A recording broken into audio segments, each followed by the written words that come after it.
Imagine rolling up to the only house that ever felt like home after burying your dad. Engine still ticking. And the very first voice you hear is some HOA president screaming into her phone that you're trespassing on community property. Yeah. That was my welcome wagon in Cedar Grove Estates, a place that looked like suburban perfection on the surface but ran like a miniature police state with pastel lawns and passive-aggressive newsletters. I laughed at first. I shouldn't have. I'm Ryan Bennett. High school history teacher. The guy who spent the last few years sending money home while teaching bored teenagers about the Constitution in a cramped city classroom. The house on Maple Lane had been in my family for 52 years. Dad built half of it himself.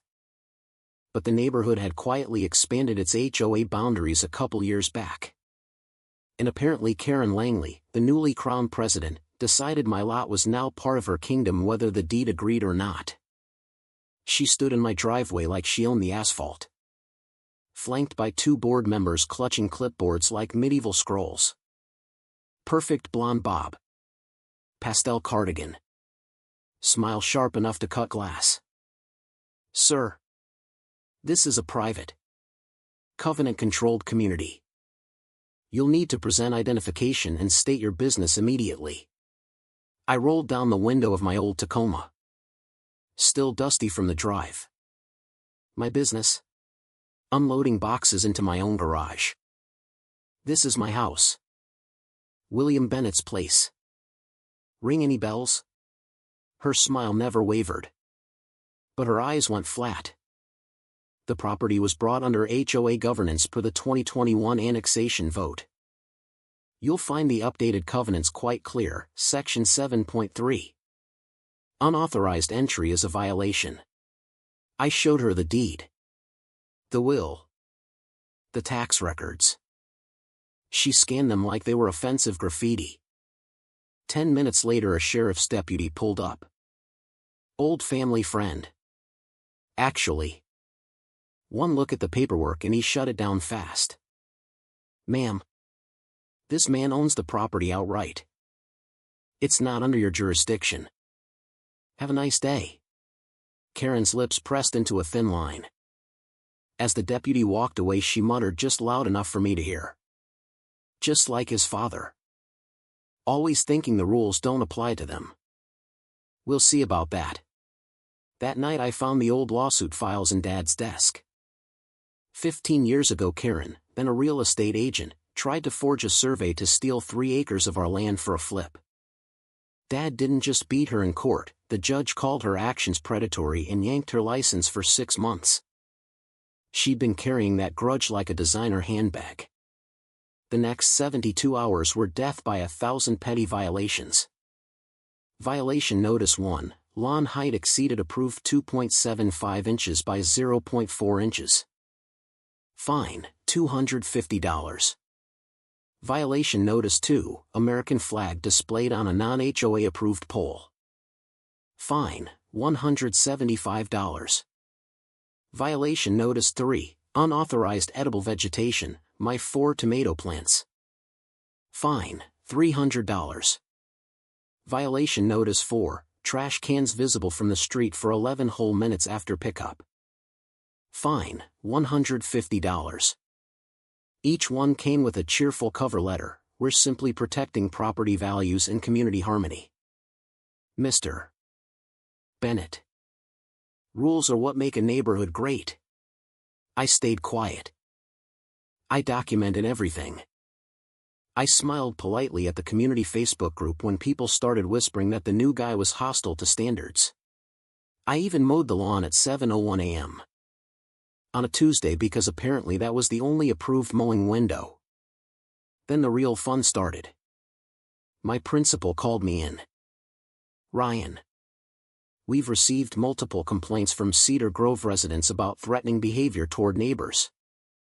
Until this is cleared up, we're suspending your after-school tutoring program. 40% of my income, gone. The same day an email from my own account resigned me from all extracurriculars.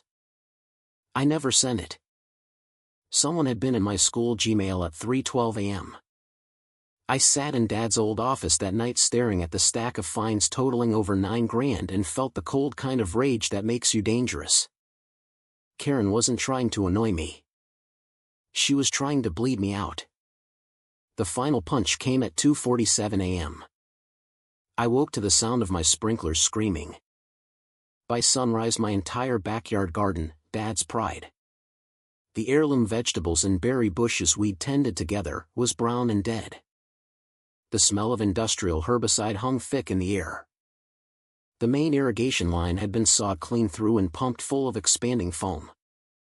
$18,000 in plants and equipment, plus every future harvest, destroyed. The security camera on the shed had been spray-painted black. But Dad had installed a second, ancient game camera under the eave years ago for deer. Grainy infrared footage, but clear enough. Karen Langley in a black hoodie directing two men like a general. One was her husband, Todd, hesitating with the saw. The other wore coveralls with SM stitched on the gloves. I sent the clip to my wife Isabella, who was in D.C. for housing policy meetings. Her reply was ice cold and precise: do nothing for 48 hours. Do not confront her. Do not call the sheriff yet. Trust me. I trusted her.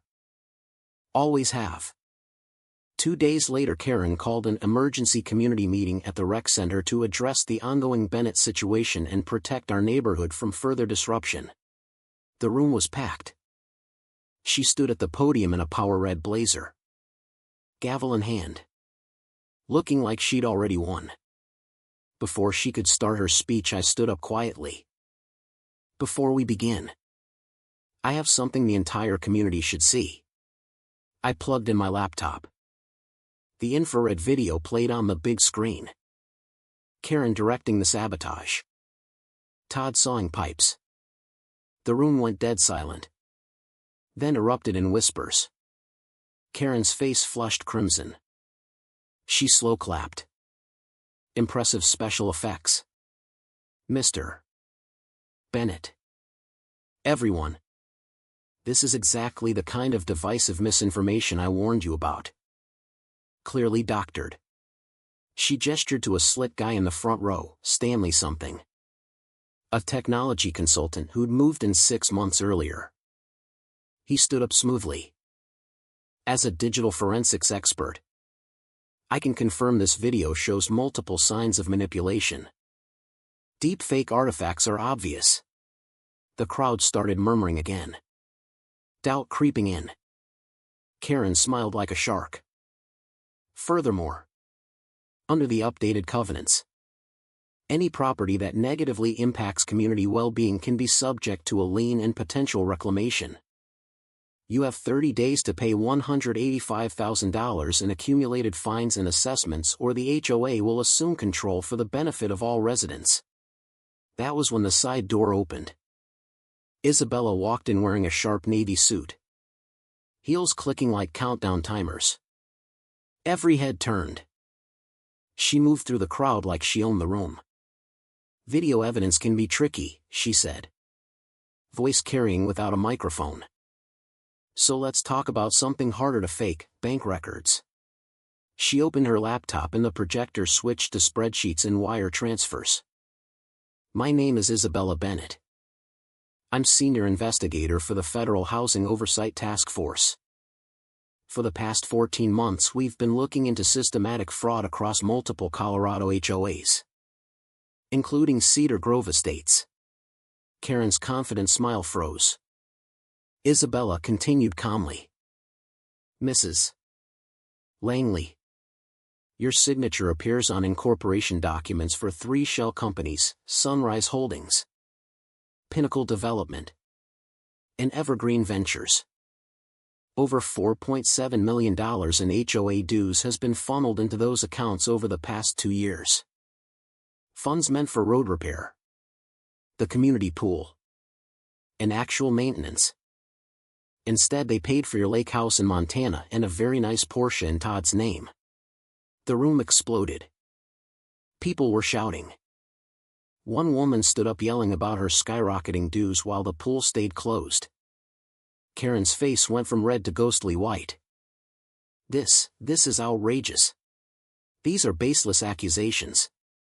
Isabella didn't raise her voice. Actually, they're federal charges.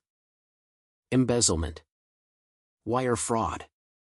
Conspiracy to commit property theft. And destruction of private property. Oh. And we have audio. Todd Langley, big, quiet Todd, who always looks slightly terrified of his wife, stood up slowly. His hands were shaking but his voice was clear. 2 years of recordings. Every meeting. Every plan. He hit play on his phone and Karen's own voice filled the hall. I don't care how you do it, just kill the garden. Make it look like blight. Once we bankrupt him we can force the sale and flip the whole lot for the luxury townhomes. $2 million in commissions. Todd. Do whatever it takes. Karen's mouth opened and closed like a landed fish. Her perfectly composed Karen mask shattered completely. Todd. Sit down. You're confused. But Todd just looked at her with 20 years of exhaustion in his eyes. I'm done being confused. Karen. The doors at the back burst open. Federal agents and windbreakers moved in fast and professional. Stanley tried to slip out a side exit but found it blocked. Karen stood frozen at the podium as cuffs clicked around her wrists. Her last words before they let her out were a high-pitched shriek, I was protecting property values. I was maintaining standards. The silence that followed felt like the whole neighborhood finally exhaled. 6 months later the backyard was green again, new plants. Better irrigation system paid for by the settlement. Isabella and I turned the old HOA office into the Cedar Grove Homeowner Defense Center. We've already helped 32 families fight bogus liens and recover stolen dues. Dad's old American flag flies on the original pole every single day now, no fine can touch it. Karen got 14 years. Todd got probation after flipping hard and testifying. The luxury development dream died with her. Funny how it works. The woman who spent years weaponizing rules and standards forgot the most basic one, eventually. Even Karens have to answer to someone higher up the chain. So here's the question I want you to answer honestly in the comments. Was Karen Langley just a dedicated neighborhood leader enforcing necessary rules for everyone's benefit, or was she a textbook power-tripping tyrant who finally met the one rule she couldn't rewrite? Who was really in the wrong here, the guy quietly trying to live in his own house? Or the HOA queen who thought the law was her personal playground? Drop your story below if you've ever been fined for something insane like unauthorized tomatoes or flag on wrong pole. And if you believe justice tastes sweetest when it's served cold with a side of federal indictments. Hit subscribe. We've got more Karen takedowns coming.